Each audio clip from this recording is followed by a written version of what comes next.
하루간 경제 뉴스를 종합하는 시간 경제운입니다. 태영건설이 워크아웃을 신청하면서 부동산 PF 문제가 본격화됐다는 평가입니다. 지금 부동산 시장에서는 태영건설만 PF 관련 문제가 있는 게 아니라고 보고 있는데요. 태영건설 다음으로 위기설이 제기되는 건설사가 과연 어디일지 홍 기자의 뉴스 포인트에서 알아보겠습니다. 지금 홍경표 기자 자리에 나와 있습니다. 안녕하십니까? 안녕하세요. 부동산 PF 관련 소식이 계속해서 나오고 있는데 네. 이게 진짜 태영건설이 위기의 시작에 불과했나 봅니다. 태영건설 워크아웃 신청으로 부동산 PF 문제가 드디어 본격적으로 터졌습니다. 네. 2022년 레고랜드 사태에 따른 자금 시장 돈맥경화 현상이 발생했었잖아요. 이 부동산 PF의 리스크, 이 부동산 PF 리스크의 서막이 올랐었는데요. 정부의 적극적인 개입과 지원 등으로 급한 불은 껐었죠. 지금까지 정부가 밝힌 바에 따르면 정부의 시장 안정 조치로 85조 원 가량의 유동성 자금 지원이 건설사의 PF 보증이라던가 회사채 매입 지원 등으로 들어갔습니다. 네. 하지만 지난해 부동산 경기가 꺾이고 쉽게 턴어라운드 하지 않으면서 PF 만기 연장이 어려운 상황이 됐어요. 그 결과 신용 보강을 약속했던 건설사들이 자금 보충을 하게 되고요. PF 우발 채무가 진짜 채무가 되게 된 것이죠. 그 과정에서 유동성이 줄면서 돈줄이 마르면서 PF 문제가 결국 터진 거거든요. 네. 이 대표적인 예가 PF 빚을 못 갚아서 워크아웃을 신청한 태영건설입니다. 그런데 시장에서 지금 태영건설과 닮은 꼴로 지목이 되는 건설사가 있어요. 어디죠? 바로 롯데건설입니다. 네, 롯데건설도 역시 PF 문제가 큰데요. 태영건설과 마찬가지로 벌려놓은 PF 사업 규모가 상당히 크고요. 1년 내로 돌아오는 PF 만기가 상당합니다. 네. 그러니까 결국 오늘 주인공은 롯데건설이었군요. 네. 이 롯데건설 PF 사업이 구체적으로 어떤 상황이길래 태영건설 다음 순번으로 거론되는 겁니까? 지금 PF 리스크가 크다고 평가받는 현장은 이른바 미착공 PF라고 할 수가 있겠습니다. 미착공 PF요. 네, 그 미착공 PF는 말 그대로 삽도 뜨지 않은 PF 사업인데요. PF 사업 자체가 미래의 수익을 담보로 돈을 빌려서 사업을 진행하잖아요. 네. 자기 자본보다는 대주단의 PF 대출로 부동산 개발 비용을 우선 조달하게 되는 것이죠. 이 부동산 사업이라는 것은 결국에는 분양이 되어야지 돈을 회수할 수가 있지 않습니까? 네. 그런데 그럼 결국 분양 시점과 멀어질수록 돈 받는 시점과 멀어질수록 사업 리스크가 커지는 것이죠. 이 때문에 미착공 PF 땅만 사놓고 사업만 벌려둔 PF가 업계에서 시한폭탄으로 여겨지고 있습니다. 그런데 롯데건설 PF 위기가 이번이 처음이 아니죠. 맞습니다. 사실 롯데건설은 2022년 레고랜드 사태 이후에 PF 시장 경색으로 한번 휘청거린 적이 있었죠. 네. 네. 이때도 PF 채무가 과중해서 PF 유동화증권을 돌려막는 데 문제가 발생한 겁니다. 네. 당시 둔촌주공 PF가 문제가 됐었죠. 네. 그래도 롯데건설은 지금 그 모회사인 롯데케미칼과 롯데그룹이라는 뒷배가 있어서 버틸 수가 있었습니다. 당시 롯데건설이 유상증자를 실시해서 롯데 계열사로부터 돈을 지원받고 롯데케미칼로부터 차입금을 5천억 원을 또 받았어요. 네네. 네, 그 이후에 위기를 좀 넘기는 듯 했습니다. 그런데 여전히 재무 상황은 좋지 않아 보입니다. 지금 지난해 9월 말 기준 부채를 자기 자본으로 나눈 부채 비율은 233.5%에 달하고요. 2021년만 해도 지금 109% 수준이었는데 거의 2배 가까이 뛴 거죠. 그렇네요. 총 차입금은 3조 원을 넘어섰습니다. 지금 국내 신용평가사들은 롯데건설이 리스크가 큰 미착공 PF 사업이 상당수를 차지하고 있고 계열사로부터 자금을 수요를 했지만 여전히 PF 부담이 과중한 수준이다 이렇게 보고 있습니다. 네. 만약에 분양 사업이 조금만 틀어져도 PF 우발 채무 해소에 상당한 시일이 또 소요가 되고요. PF 차입금 상환 부담이 진짜 빚으로 전이될 가능성도 높다고 봤습니다. 네네. 지금 롯데건설의 신용 등급이 A+, 신용 등급 전망이 부정적인데요. 지금 만약에 위험도가 더 높아져서 신용 등급이 떨어지면 또 자금 조달에 어려움을 겪을 수도 있습니다. 네.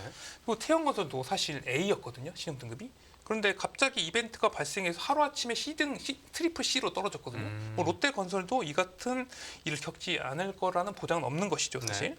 그래서 신평사들은 롯데건설 PF의 원활한 상환과 차환 여부, 분양 실적 등을 고려해서 롯데건설의 신용등급을 평가할 예정입니다. 네. 그러니까 정 안 되면 다른 빚을 내서 기존 빚을 돌려받기라도 그렇죠. 해야 되는데 네. 이 신용 등급이 떨어지면 이마저도 안 될 테니까 그렇죠. 네, 이제 위기인 네. 것 같습니다. 근데 지금 태형건설을 시작으로 롯데건설 위기까지 네. 거론되고 있는데 그 다른 건설사들 중에서 PF 사업이 좀 위험하다고 네. 평가되는 곳들도 소개해 주시죠. 네, 건설사들에게 이제 PF 리스크라는 건 크게 두 가지로 나눌 수가 있는데요. 네.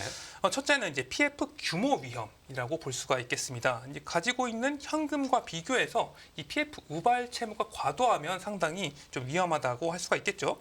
두 번째는 PF 분양 리스크입니다. 분양이 잘 안 되는, 분양률이 낮은 지방에 있는 사업장들이 많은 건설사들은 상대적으로 좀 위험하겠죠. 네. 이제 표를 보면 태형건설이 PF 위험이 가장 컸었는데 결국 터졌지 않습니까? 그 다음이 지금 롯데건설이고 이제 코오롱 글로벌, 동부건설 등이 있습니다. 네. 그리고 신세계건설이나 한신공영, 동부건설 등의 분양 위험이 높은 수준이고요. 네. 그리고 국내 신용평가사 중 하나인 한국기업평가가 이제 신용등급 하방 압력을 받는 건설사들을 평가해 놓은 표도가 있어요. 네. 여기서 이제 신용등급 하방 압력이 높다는 것은 신용등급이 떨어질 가능성이 높다는 의미입니다. 네. 그만큼 재무 안정성이 좀 떨어질 가능성이 높다는 뜻이고요. 네네. 여기에 태형건설, 신세계건설, 코오롱 글로벌은 또 껴 있었고 GS건설도 언급이 돼 있었습니다. 여기에서 이제 이야기된 건설사들을 하나씩 한번 살펴보면 이제 코오롱 글로벌의 경우에 부채 비율이 289%에 달해서 재무 부담이 과중한 수준이고요. 한기평 코오롱 글로벌이 미착공 PF 우발 채무 규모가 지금 6천억 원이 넘는데 네. 보유 현금성 자산은 2,300억 원에 불과해서 PF 리스크가 현실화됐을 때 자체 현금으로 대응하기 상당히 어려울 수 있다. 이렇게 평가를 하기도 네, 했습니다. 그렇겠네요. 그리고 신세계건설은 원가 부담과 사업장 손실 인식으로 수익성이 악화하고 있다고 평가를 했고요. 네. 이 동부건설과 한신공영의 경우에 이제 이 공급 과잉 우려로 지금 대구나 인천 등의 이제 분양 경기 저하 우려가 커지고 있지 않습니까? 근데 여기에 토지를 많이 샀어요. 이 때문에 이와 관련한 재무 부담에 대한 모니터링이 필요하다. 이렇게 지적하기도 했습니다. 네. GS건설은 지난해 이 검단 아파트 지하 주차장 붕괴 사고가 있었잖아요. 네네. 그래서 지금 평판 리스크가 또 있고요. 거기에 또 대규모 재시공도 해야 되지 않습니까? 이런 비용 등을 고려했을 때 재무 구조 개선까지 좀 시일이 걸릴 것으로 이제 봤고요. 네. 또 실제로 GS건설 같은 경우는 지난해 신용 등급이 A+에서 A로 떨어지기도 했습니다. 그 설명해 주신 걸 토대로 보면 네. PF 위험과 신용 위험이 동시에 높은 것을 추려보면 네. 한 코오롱 글로벌 그리고 동부건설 정도가 남는데 이 회사들이 앞으로 이제 어떻게 될지 잘 네. 지켜봐야 되겠습니다. 물론 지금 건설업계 위기설이 돌고는 있지만 네. 부동산 경기만 좋아진다고 하면 이제 모든 문제가 말끔히 해결될 수 있는 거 아니겠습니까? 네. 이제 올해 건설 부동산 전망 어떻게 괜찮겠습니까? 지금 이제 건설사 위기의 근본적 문제는 결국 PF잖아요. 지금 그러니까 부동산 경기가 살아나서 분양이 잘 되면 해피엔딩으로 끝날 수 있겠는데요. 예. 문제는 올해도 부동산 시장이 썩 좋지는 않아 보입니다. 지금 아파트 가격 하락폭이 커지고 있습니다. 안 그래도 지금 사업성이 없어서 사업을 못하고 착공도 못하는 환경인데 시세 하락의 경우에 이게 업황이 더 안 좋아질 것을 있음을 이제 의미를 하는 것이죠. 네. 이제 올해도 고금리 기조와 경기 침체로 소비자들의 이제 실질 구매력이 저하되면서 주택 매수가 관망세를 보일 것으로 전망되는데요. 네. 집값은 지난해 중반에는 좀 살아나는 듯 보였지만 지난해 말로 가면서 다시 좀 가격이 떨어지고 있고요. 또 지난해 12월 청약 동향을 보면 분양가 상한제라든가 그것 때문에 분양 가격이 저렴하거나 서울처럼 입지가 좋은 현장을 제외하고는 낮은 청약 경쟁률을 보였습니다. 네. 미달을 나타낸 곳도 많았고요.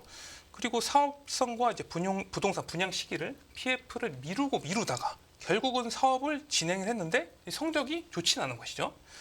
더 이상 미착공으로 남기기 힘든 현장들이 이제 본 PF로 전환을 해서 결국에는 분양도 하고 착공을 하는 것으로 보입니다. 네네. 미착공 상태에서도 이자 비용은 계속 이제 들어가게 되는 거니까요. 하지만 그렇다고 해서 이 지역에서 없던 사업성이 갑자기 생기는 건 아니잖아요. 네네. 모처럼 집 분양가를 크게 40% 이렇게 떨이해서 이제 할인할 수도 없는 노릇이고요. 네. 결국 이제 PF 현장들의 미분양은 피할 수 없는 상황이 됐습니다. 미분양이 되면 자금을 회수하지 못하기 때문에 건설사들의 유동성 문제로도 이어질 수 있고요. 결국 못 버티고 건설사들의 워크아웃이나 이제 뭐 법정 관리도 이렇게 번질 수도 있는 상황입니다. 네, 알겠습니다. 네, 오늘 뉴스 포인트는 여기서 정리하죠. 잘 들었습니다. 감사합니다.